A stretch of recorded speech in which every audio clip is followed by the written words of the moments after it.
সবাইকে স্বাগত জানাই চ্যানেলে আসার জন্য। কেমন আছো তোমরা? আমি প্রীতম বলছি। আর এখন তোমাদেরকে শোনাবো আমি পদ্মজ উপন্যাসের ৪৭তম পর্ব, লেখিকা ইলমা পেহরোজ। তো চলো আর সময় নষ্ট না করে শুরু করা যাক। ইট পাথরের শহরের সবই কৃত্রিম।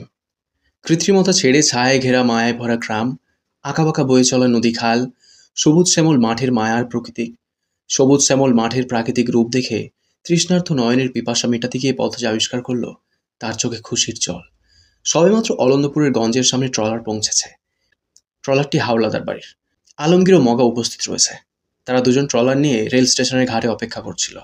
আমির পদ্মজার পাশ ঘেঁষে দাঁড়াতেই পদ্মজা বলল, ইচ্ছে হচ্ছে জলে ঝাঁপ দিই। আমির আঁতকে উঠল।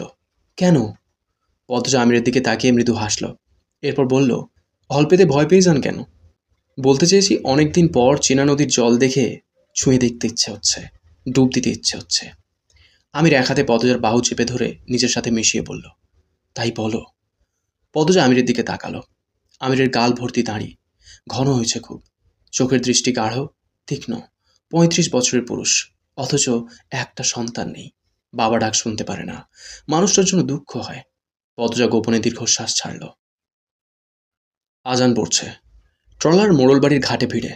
প্রথমে পদ্মজার চোখে পড়ে রাজহাঁসের ছুটে চলা। ঝাঁক ঝাঁক রাজহাঁস দৌড়ে বাড়ির ভেতর ঢুকছে। হাঁসের প্যাঁক প্যাঁক শব্দে চারিদিক মুখরিত। ট্রলের শব্দ শুনে পূর্ণা প্রেমা প্রান্ত ছুটে আসে ঘাটে। আগে আগে আসে পূর্ণা। পদ্মজা প্রথম সিঁড়িতে পা রাখতেই পূর্ণা জান ছেড়ে ডেকে উঠল, আপা। পূর্ণাকে এভাবে ছুটে আসতে দেখে পদ্মজা ভয় পেয়ে যায়, সাবধান করে, আসতে পূর্ণা। বলতে বলতে সিঁড়িতে পূর্ণার পা পিছলে গেল। পদ্মজা দ্রুত আঁকড়ে ধরে, এখনই অঘটন ঘটে যেত। পদ্মজা পূর্ণাকে ধমক দিতে প্রস্তুত হয়, তখনই পূর্ণা শক্ত করে জড়িয়ে ধরে পদ্মজাকে।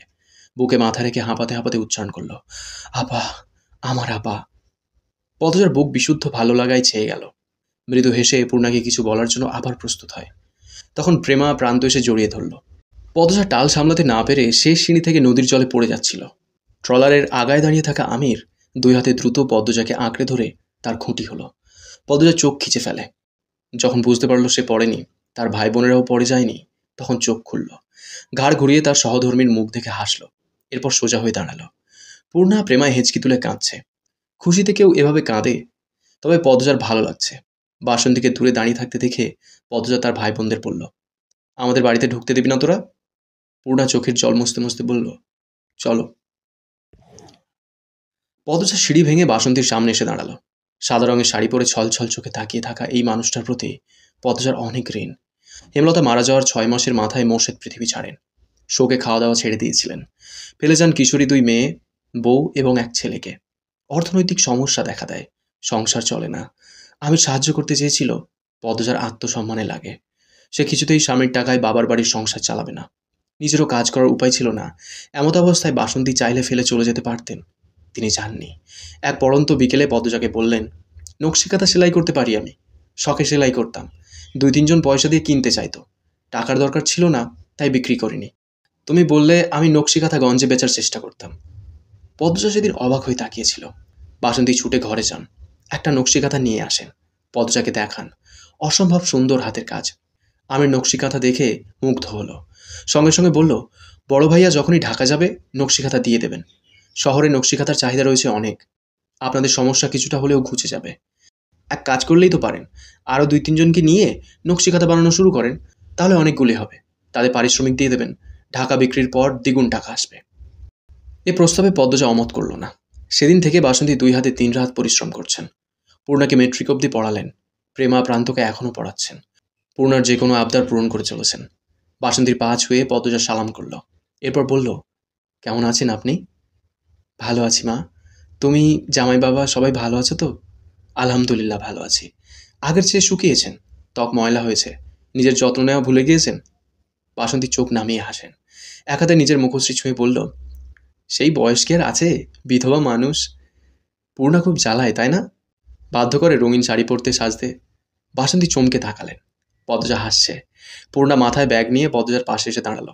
আহ্লাদি হয়ে অভিযোগ করল, আপা, তুমি নাকি মুচির সাথে আমার বিয়ে দিতে এসেছ? পদ্মজার হাসি প্রশস্ত হয়। আমিরের দিকে তাকিয়ে এরপর পূর্ণার দিকে তাকালো। বলল, কে বলেছে? তোর ভাইয়া? পূর্ণা আমিরকে ভেঙচি কেটে পদ্মজাকে বলল, আর কে বলবে? আপা, আমি মুচি বিয়ে করব না, আমার ফর্সা চকচকে জামাই চাই। মগা পূর্ণাকে রাগানোর জন্য বলল, মেট্রিক ফেল করা ছেড়ে ধলা জামাই হাঙ্গা করব না। পূর্ণা কিড়মিড় করে তাকালো। পদজা পূর্ণার গাল টেনে দিয়ে বলল, আচ্ছা, এসব নিয়ে পরে আলোচনা হবে। অন্ধকার হয়ে যাচ্ছে চারপাশ, বাড়িতে চল। তারপর দুই হাতে দুই বোন ভাইকে জড়িয়ে ধরে বাড়ির উঠানে পা রাখে সে। সতেজ হয়ে জামাকাপড় পাল্টে নেয় আমির ও পদ্মজা। এরপর রাজহাঁস ভুনা আর গরম গরম ভাতের ভোজন হয়। আলমগীর মগাও ছিল। আলমগীর বাড়ি ফেরার আগে আমির পদ্মজাকে বলে যায়, আগের স্মৃতি আর কতদিন বুকে রাখবি তোরা?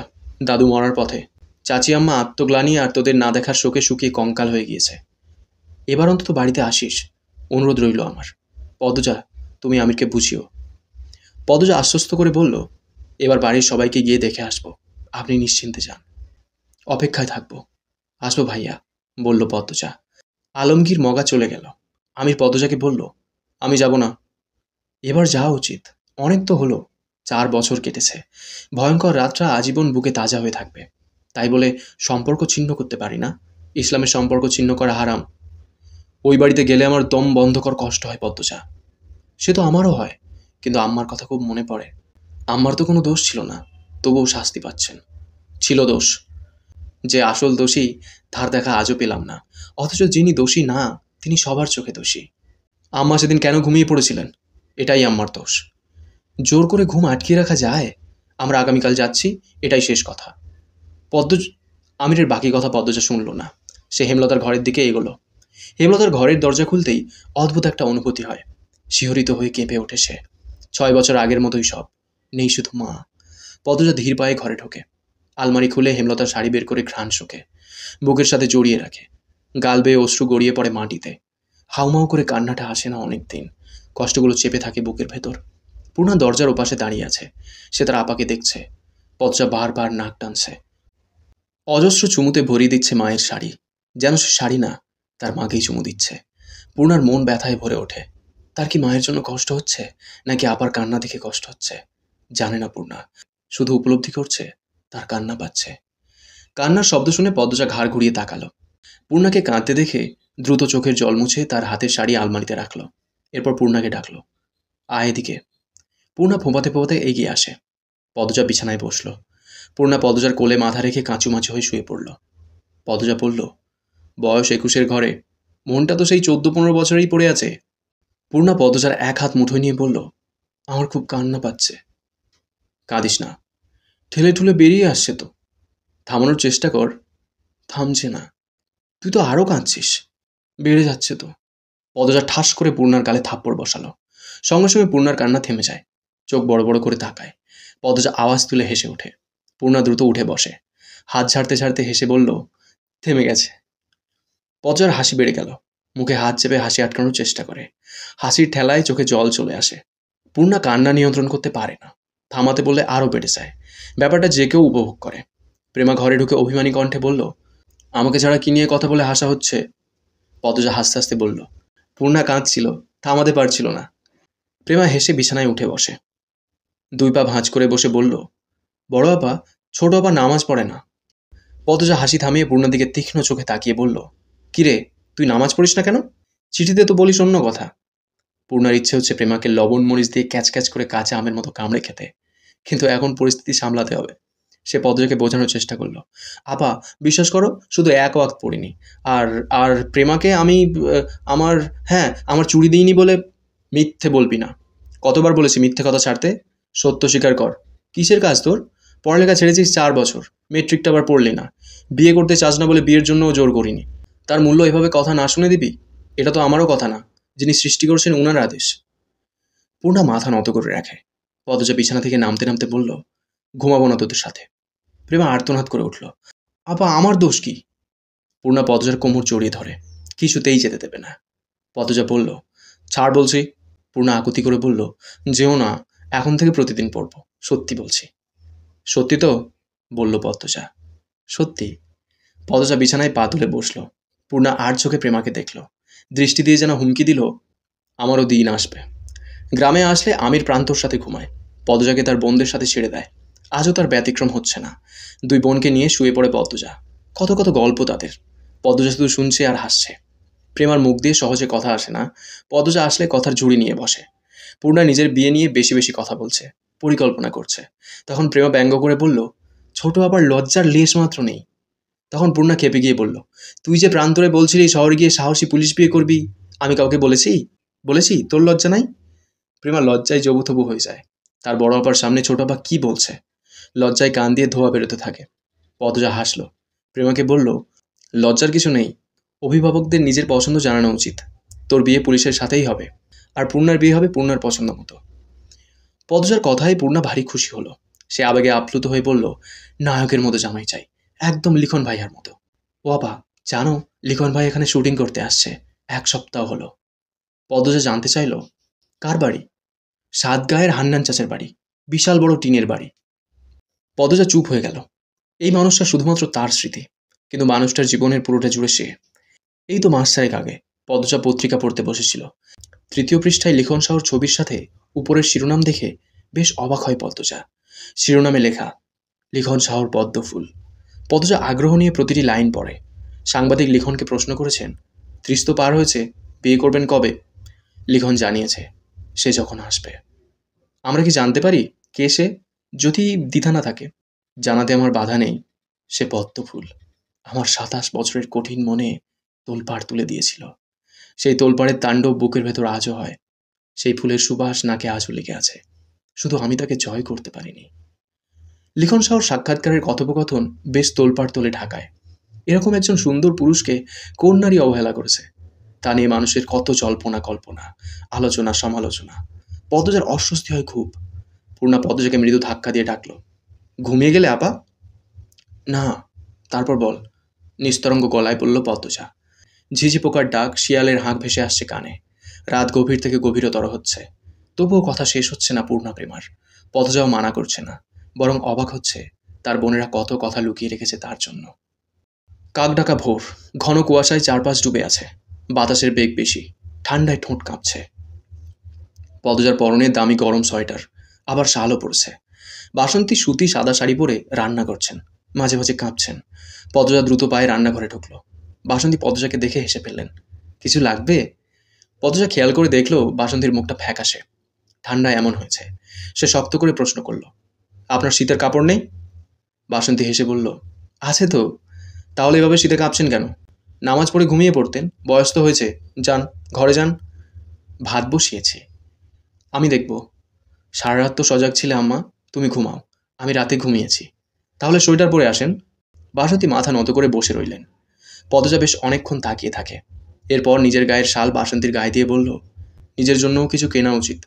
পূর্ণা বয়সে বেড়েছে, বুদ্ধিতে না। ও পারে না কিছু সামলাতে, শুধু আবদার করতে পারে।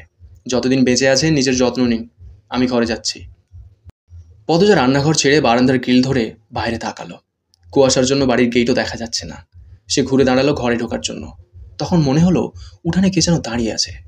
পদ্মজা আবার ঘুরে তাকালো। দেখতে পেল তার শাশুড়ি ফরিনাকে। তীর্থের কাকের মতো তাকিয়ে আছে। শুকিয়েছে খুব বেশি। গায়ে লাল সাদা রঙের মিশ্রণে শাড়ি। ফরিনার চারপাশে উড়ো কুয়াশা। কুয়াশার দেয়াল ভেদ করে যেন তিনিই শুধু আসতে পেরেছেন। পদ্মজা হন্তদন্ত হয়ে বের হলো। কাছে এসে দাঁড়াতেই বুকটা হু হু করে উঠল। ফরিনা পদ্মজাকে দেখে কেঁদে দিলেন। পদ্মজা ফরিনার খুব কাছে এসে দাঁড়ালো, পা ছুঁয়ে সালাম করলো। এরপর ফরিনার ঠান্ডা 2 হাত ধরে বলল, এত সকালে কেন আসতে গেলেন? আমরা তো যেতামই। এত রাগ তোমার? না মা, আপনার প্রতি কোনো রাগ নেই আমার। 8 মাস আপনি আমার যে যত্ন নিয়েছেন, মায়ের অভাব বোধ করিনি। মনে হয়েছিল আমার মা আমার পাশে। তাইলে কেড়ে যাও না আমার কাছে। আমার সেরাই কেন মুখ ফিরায় নিছে আমার থাইক্কা? উনি পাগল। আম্মা, আপনি কেমন আছেন? দেখে বোঝা যাচ্ছে ভালো নেই। আমার বিশ্বাস করুন, আপনার প্রতি আমাদের রাগ নেই। ওই বাড়িটা দেখলে খুব কষ্ট হয় আম্মা, খুব যন্ত্রণা হয়। এই জন্য যাই না। আপনাকে অনেকবার চিঠি লিখেছি যেন ঢাকা গিয়ে কয়দিন থেকে আসেন। গেলেন না কেন? পরিণা অবাক হয়ে বললেন, আমার কাছে তো কোনো চিঠি আসে নাই। সে কি, আমি তো এই 4 বছরে 6টা চিঠি লিখেছি আপনার নামে, পাঠিয়েছিও। আমি তো পাই নাই। ফরিনা চিন্তিত হয়ে পড়লেন। পদ্মজা বলল, আচ্ছা, এ ব্যাপারে কথা বলবো ওনার সাথে। আমি যখন আম্মার কবর জিয়ারত করতে আসি তখনও তো এসে আমাকে আর ওনাকে দেখে যেতে পারতেন আম্মা। তোমরা বাড়িতে যাও না বইলা আমি ভাবছি আমার ঘৃণা করো তোমরা, তাই সামনে আইতে পারি নাই। আমার জন্য আমার নাতনিটা। ফরিনা হু হু করে কেঁদে উঠলেন। পদ্মার চোখ ছলছল করে উঠল। সে ফরিনাকে বলল, আপনার জন্য কিছু হয়নি আম্মা, আপনি এভাবে ভাববেন না। কান্না থামান। যতই বলো মা, কান্না থামাবে না। 4 বছর ধরে এভাবেই কাঁদছে। মজিদের কণ্ঠস্বর শুনে পদ্মজা দ্রুত ঘোমটা টেনে নিল। মজিদকে সালাম করে বলল, ভালো আছেন আপা? এই তো আছি কোনো মতে। আম্মা, আপনি কান্না থামান, আমার খারাপ লাগছে। পরিণা আঁচল দিয়ে চোখের জল মুছলেন। এরপর বললেন, আমার বাবু কই? ভেতরের ঘরে ঘুমাচ্ছে, ডেকে দিচ্ছি। না, থাক, ঘুমাক। পদ্মজা শ্বশুর শাশুড়িকে সদর ঘরে নিয়ে আসে। আস্তে আস্তে সবার ঘুম ভাঙে। আমির যত যাই বলুক, মাকে দেখেই নরম হয়ে যায়। জড়িয়ে ধরে বাচ্চাদের মতো কাঁদতে শুরু করে। মজিদ ছেলে আর ছেলের বউকে ছাড়া কিছুতেই বাড়ি যাবেন না। কম হলেও 4-5 দিন থেকে আসতে হবে। অবশেষে আমি রাজি হলো। প্রেমার সামনে পরীক্ষা, তাই প্রেমাকে সাথে নিল না। বাসন্তী প্রেমা প্রান্ত বাড়িতে রয়ে যায়, পূর্ণার সাথে যায়। হাওলাদার বাড়ির গেট পেরিয়ে ভেতরে পা দিতেই পদ্মজার সর্বাঙ্গ অদ্ভুতভাবে কেঁপে ওঠে। সূর্য ওঠেনি, দমকা বাতাস হচ্ছে। সেই বাতাসে শাঁ শাঁ শব্দ হচ্ছে। মাথার উপর দিয়ে বাজ পাখি উড়ে যায়।